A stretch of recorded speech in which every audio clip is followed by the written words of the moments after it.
गलत क्या बोला है? जिसने जूता हमारा खुद कह रहा है कि विष्णु भगवान मेरे सपने में आए। जब विष्णु भगवान तेरे सपने में आए, विष्णु भगवान सब कुछ कर रहे हैं, तो विष्णु भगवान खुद अपना रूप क्यों बना लेते भाई? ये तो बहुत बड़ा क्वेश्चन उसके ऊपर खड़ा हो रहा है। सीजे साहब के पास क्यों आ रहा है? बताओ, क्या 70 साल से विष्णु भगवान को अपनी स्ट्रक्चर बनाने में उनका मौका टाइम नहीं मिला? टाइम नहीं मिला विष्णु भगवान जी को कि अपनी स्ट्रक्चर को सीधी सही कर लूं? जजमेंट दिया उसमें नहीं लिखा है, उसमें मौके नहीं की है। ये तो सब बात खत्म होने के बाद जो पिटिशनर था वो भी उनसे बात कर रहा था कि मेरी बहुत आस्था है, मैं रोज़ पूजा करता हूँ, ये रोज़ करता हूँ, ये जजमेंट वाली बात नहीं है। तो उन्होंने भी उनका कह दिया है कि भाई यदि आप बहुत पूजा करते हो, पूरे दिन उसमें आस रखते हो, तो अपने आप करवा लो। ये सब जो जजमेंट का पार्ट नहीं है। 2017 के बाद से सारी प्रोसीडिंग ऑनलाइन हो गई हैं। आप कुछ भी कोर्ट में कहते हैं वो पूरे देश में जाता है। इससे लोगों की भावनाएं आहत होती हैं। आपको डिसमिस करना है, it is open to the court, it is open to the जजेस। डिसमिस कर दीजिए, मेरिट नहीं है कह दीजिए, लेकिन डिसमिस करते हुए ये मौकरी करना ये गलत था। ये अनवारंटेड कमेंट बनाना ये गलत था।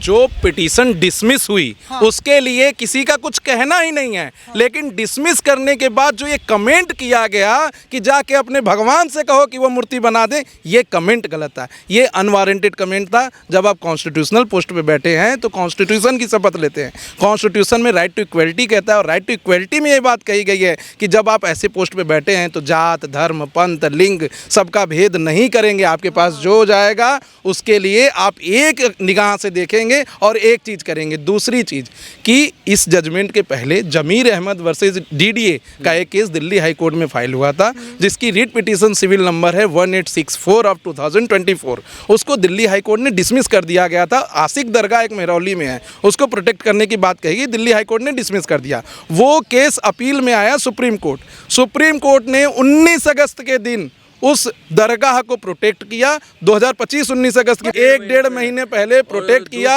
और उसमें कहा गया कि आप इसको प्रोटेक्ट करिए। ये मॉन्यूमेंट्स है, ये वर्ल्ड हेरिटेज है, इसको प्रोटेक्ट करिए। लेकिन जब ऐसी चीज़ किसी हिंदू मंदिर की बात की जाती है, किसी हिंदू संस्था की बात की जाती है, तो कह दिया जाता है कि आपकी सरकार है। सरकार किसकी है? सरकार में जो सांसद हैं, जो प्रधानमंत्री हैं, वो भी संविधान की शपथ लेते हैं। किसी हिंदू, किसी मुस्लिम, किसी ईसाई, किसी सिख की सरकार नहीं है। यह सरकार भारत की जनता की है, और ये भारत की जनता, हम भारत के लोग, जो संविधान के प्रियम्बल में दिया गया है, उससे सर्वोपरि से चलता है। गलत क्या बोला है? जब तुम जो है करोड़ों लोग तुम्हारे तरफ भगवान पर विश्वास करते हैं, भगवान हर आदमी सुबह आरती उतारता है, मंदिर जाता है कि भगवान मेरे को ये मिल जाए, वो मिल जाए, मेरे साथ ये हो जाए।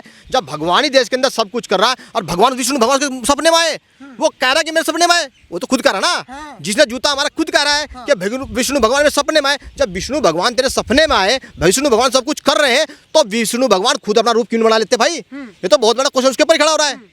सीजे साहब के पास क्यों आ रहा है? और ये बात बाबूजी ने बोल ली है, अभी सर ने बोली है कि मुगलों के टाइम पर डैमेज किया गया था।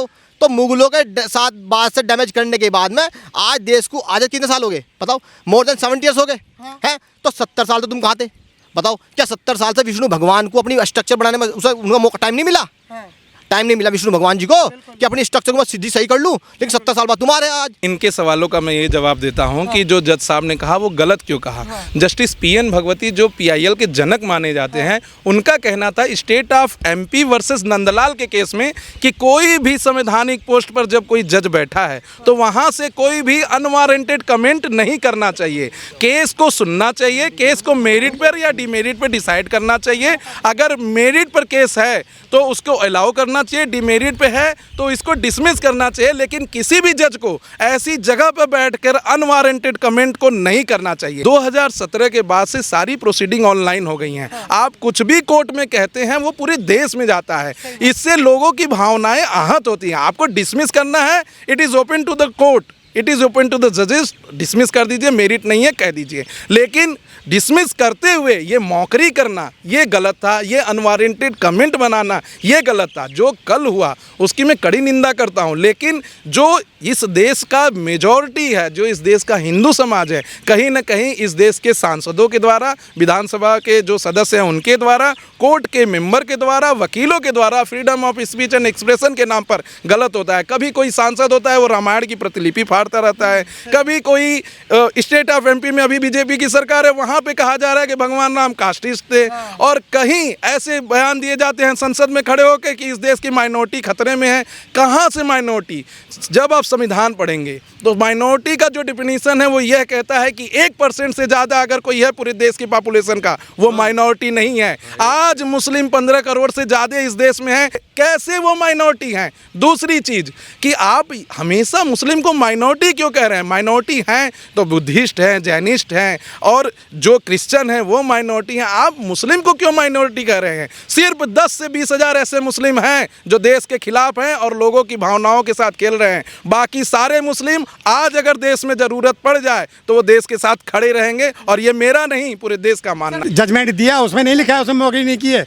ये तो सब बात खत्म होने के बाद जो पिटिशनर था वो भी उनसे बात कर रहा था कि मेरी बहुत आस्था है, मैं रोज़ पूजा करता हूँ, ये रोज़ करता हूँ, ये जजमेंट वाली बात नहीं है। तो उन्होंने भी उनका कह दिया है कि भाई यदि आप बहुत पूजा करते हो, पूरे दिन उसमें आस्था रखते हो तो अपने आप करवा लो। ये सब जो जजमेंट का पार्ट नहीं है।